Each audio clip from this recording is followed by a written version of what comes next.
sa Dubai nang po nangyari kauna-unahan ang online contract verification.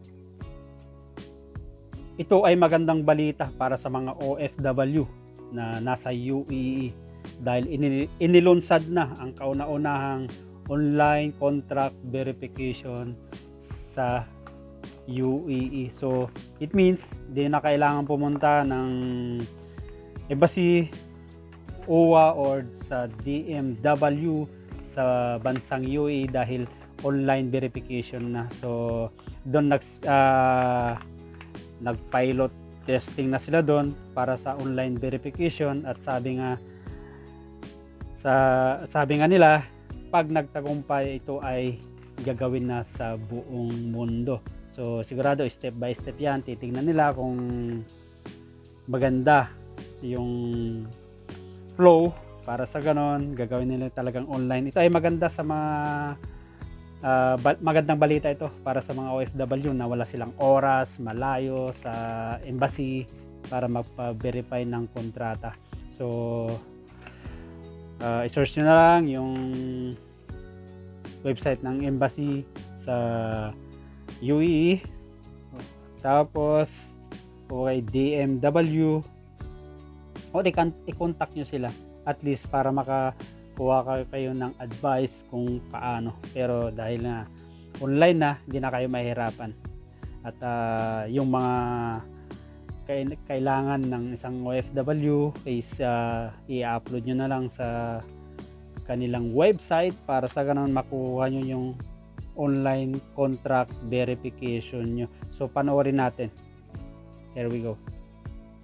Maswerte po tayo sapagkat sa Dubai nang po nangyari kauna-unahan ang online contract verification. Ano ang ginagawa ng Migrants Workers Office para sa mga OFWs dito sa UAE? If you happen to visit Migrant Workers Office, you can see there the line. Imagine we have 400 to 500 applicants daily who would like to have their contracts verified. We have 700,000 Filipinos here in Dubai, Northern Emirates alone. So we have to innovate, we have to digitalize our process. There's still a manual contract verification. Pwede pa rin sila magpunta sa MWO pag may flight sila day before para ma-verify yung contract nila. But there's another option. May mensahe ba kayo sa mga kababayan natin dito sa UAE? I would like to invite yung mga kababayan natin dito sa UAE to try this online contract verification.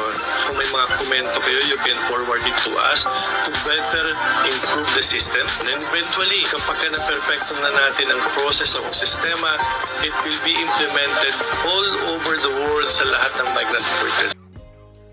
At kung ikaw naman ay isang OFW na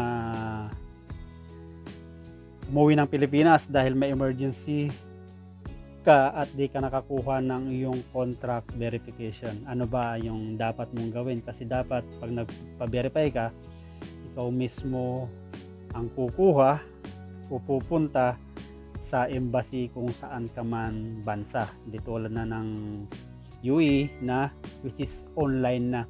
Kung ikaw ay umuwi at di ka nakakuha ng contract verification, ito ang iyong gawin. Panoorin natin.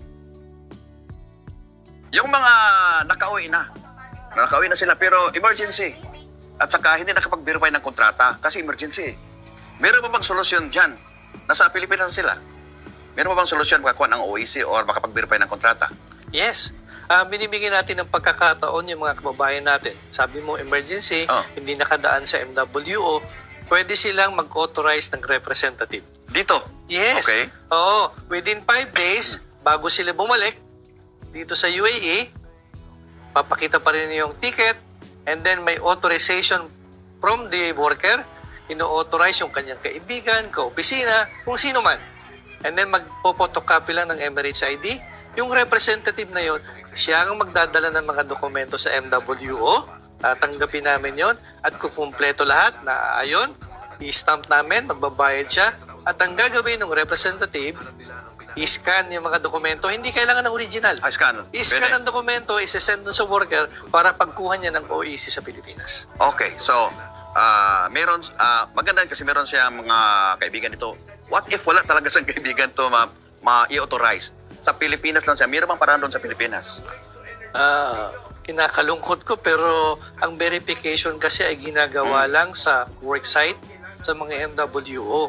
Ang ginagawa lang na pwede mong kuhanin sa Pilipinas ay OEC pero hindi contract verification. Kasi may nabasa akong tungkol sa, may nagpagsabi sa akin, gusto ko lang ano sa iyo, ma-confirm. Yung nag-execute siya ng undertaking. Ano to? Ayun ay discretion ng discretion nito ng Department of Migrant Workers. May mga pagkakataon Okay. na pinagbibigyan nila na nag-execute ng undertaking para pagbalik mo dito sa UAE, doon ka magpapa-verify at kailangan i-forward mo sa DMW yung verified contract. Pero ang sa akin, para mas sigurado tayo, kasi baka mamaya hindi kayo qualified for that undertaking, Yun lang. kasi ito ay depende sa DMW, mas maganda to a representative.